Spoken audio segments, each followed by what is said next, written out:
I'm Gary, and this is Coasting with Culture, which is all about combining theme park visits and riding roller coasters with various cultural experiences around the world. While this visit to Italy got off on the wrong foot thanks to delays and missing rental cars, we eventually got things squared away and had a chance to enjoy exploring Milan, then head over to the first coaster stop at Europark Milano Idroscalo. This time, we hit the road to the east and over toward a very scenic lake, getting to experience one of the nation's largest theme parks and enjoy some time in a nearby small town that sits on that lake.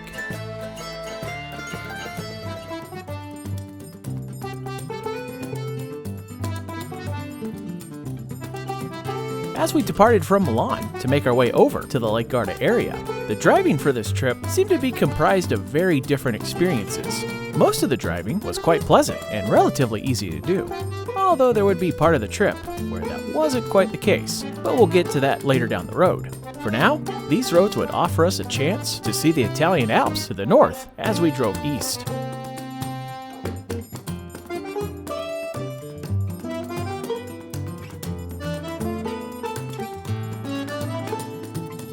Upon our arrival to the parking lot, we were greeted by Prezzemolo the Dragon. When looking into our stops on this trip, this was my second most anticipated theme park, only behind Mirabilandia.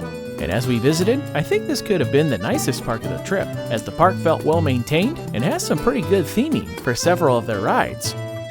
We did buy an express pass that allowed us one expedited ride on many of their attractions, and we kicked things off with their smaller B&M dive coaster, Oblivion the Black Hole. With Gardaland being a Merlin Entertainment's park, the name of this coaster is certainly inspired by the original dive coaster found at Alton Towers, although the layout offers more than its namesake, as it goes into an Immelman followed by an airtime hill and a helix with a 0G roll before hitting the brakes. A great way to kick off our visit. The next ride was one of a few that I wasn't aware of being in the park, and that was their relatively new dark ride, Jumanji the Adventure. Based on the more recent films centered around a video game, this ride takes you into the game with ride vehicles designed to resemble Jeeps. It was a really well done ride, and certainly among those you should make sure to try in the park. The second coaster of the day was the old Vekoma looping coaster, Shaman.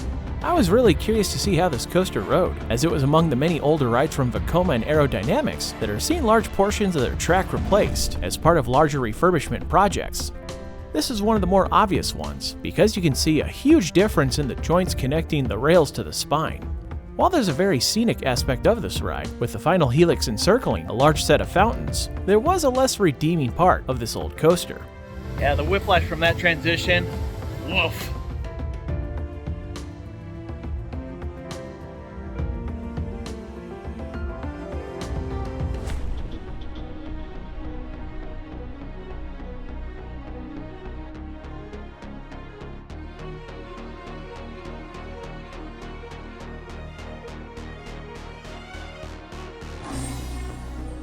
After waiting a bit for the backside of the park to open, we went on to their Fabry spinning mouse coaster, Kung Fu Panda Master.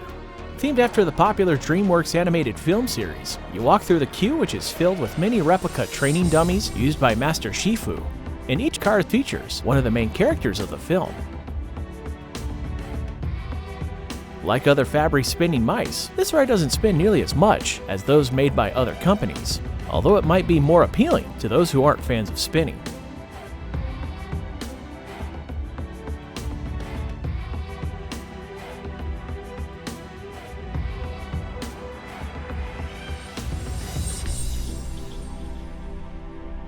Located nearby is a ride that feels inspired by Wacky Worms of old, Ortobruco Tour. This Pinfari-built coaster, however, is much more unique than the very common coaster model, as it has a longer, sprawling layout with multiple lifts to help it traverse the course. Certainly not the most thrilling coaster in the park, but its unique layout helps it stand out from the many other smaller family coasters out there.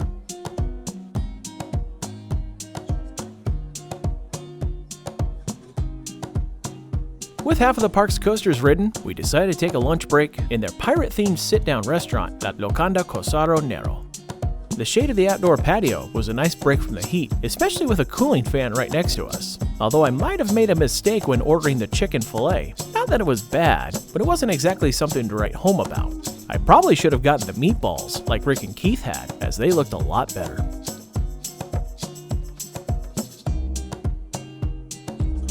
Our swashbuckling experience continued as we made our way to I Kosari, a pirate-themed dark boat ride that is completely underground and could be a candidate for best dark ride of the trip. Some of the visual effects were fairly modern, and there were some unexpected surprises along the way. If you time your stop right for these two experiences, you can also view a pirate stunt show right off the pathway. For us though, we were on a mission to ride the park's other coasters, with the next one being their B&M wing coaster, Raptor. This version of the wing coaster may have been one of the best for taking advantage of its terrain, as it begins with a drop into a ravine, then a bank turn that drops back into the same ravine before hitting the corkscrew. The rest of the ride offers a lot of interaction with various pieces of theming that create a number of head and foot chopper moments. While the ride isn't super forceful, the interaction with the terrain and theming does make it a highlight of the park.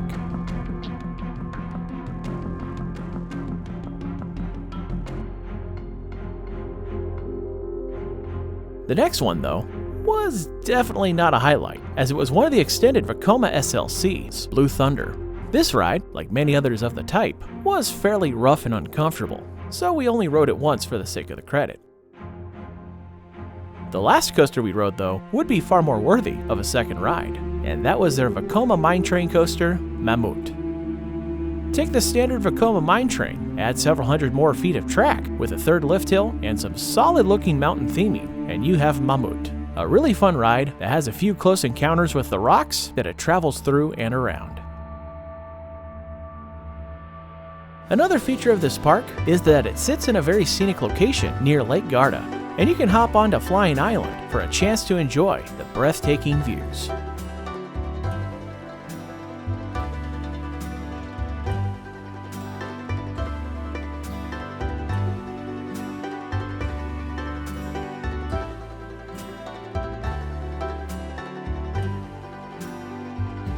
While the ride cycle is a bit shorter than I would have liked, I still enjoy the chance to see the park and the surrounding area from above.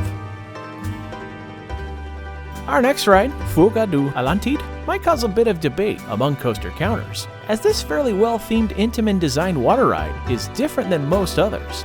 The lift is a cable system, very similar to several coasters like Expedition G-Force, El Toro, and Millennium Force. And the track that it rolls around, leading to its big splash, is nearly identical to some of the tubular steel track you see on other Intamin roller coasters. Where some may draw the line though, is that outside of the two lifts, turns, and drops, it is just a couple flumes you float down. So the ultimate question becomes, are those coaster-esque elements enough for it to count? Or should it have more of the coaster-type track, like Journey to Atlantis? I currently lean toward it needing more, but what do you think? Share your thoughts in the comment section below. If you're not a fan of getting soaked, this is a good ride to enjoy, as you come off with more of a pleasant spritz. The nearby Rapids ride, however, does not. But that made for a good excuse to take a break from the park and get checked in to our nearby hotel. Once we were settled in, we made our way to dinner in Peschiera del Garda, an incredibly charming town on the south end of Lake Garda, which features some of the first fortifications built to protect the city from the advent of cannons in the 16th century, and several locations in the city still feature the old fort walls. Walking through the heart of town gives you a chance to see a variety of colorful buildings, which house many of the residents, as well as the shops and restaurants that many visitors come to enjoy. A particularly interesting location is the parish of St. Martino Vescovo, which was completed in 1822 after being constructed to replace the old church that occupied the site since 878. The church has a rather historic neighbor in Roman ruins that give insight into the city's historic origins, dating as far back as 1400 BC. After we grabbed a meal at Ristorante Cristina y Franco, we made our way back to Gardaland to close out the park, heading to the back and enjoying a leisurely ride, with an opportunity to see several different coasters we had ridden earlier from a new point of view.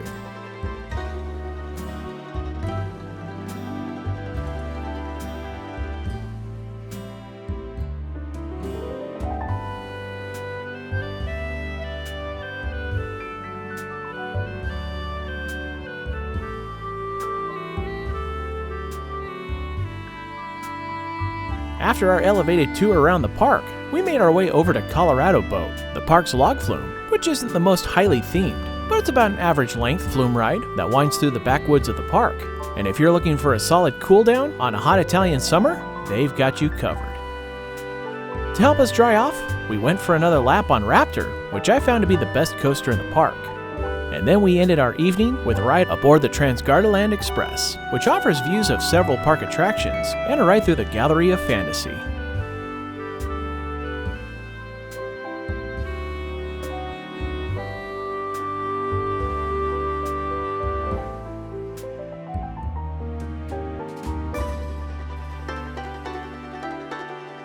It was a nice way to end our visit to Gardaland, a park that offers a nice coaster selection and some quality dark rides, as well as some incredible views of the nearby lake, which you can enjoy a bit more of with a visit to the nearby Peschiera del Garda and its historic structures. And next time, the coaster riding continues at the area's other theme park, over to a smaller indoor park operated by a ride manufacturer, and a few beach town fun fairs. Thank you for watching this video from Coasting with Culture. If you enjoyed it, please give it a thumbs up and click on the subscribe button to see future videos here on YouTube, like these ones which you may enjoy as well. Additional content can be found at coastingwithculture.com, and you can also follow Coasting with Culture on various social media channels at CoastWCulture for announcements, previews, and updates. Thanks again for watching, and until next time, take care and safe travels.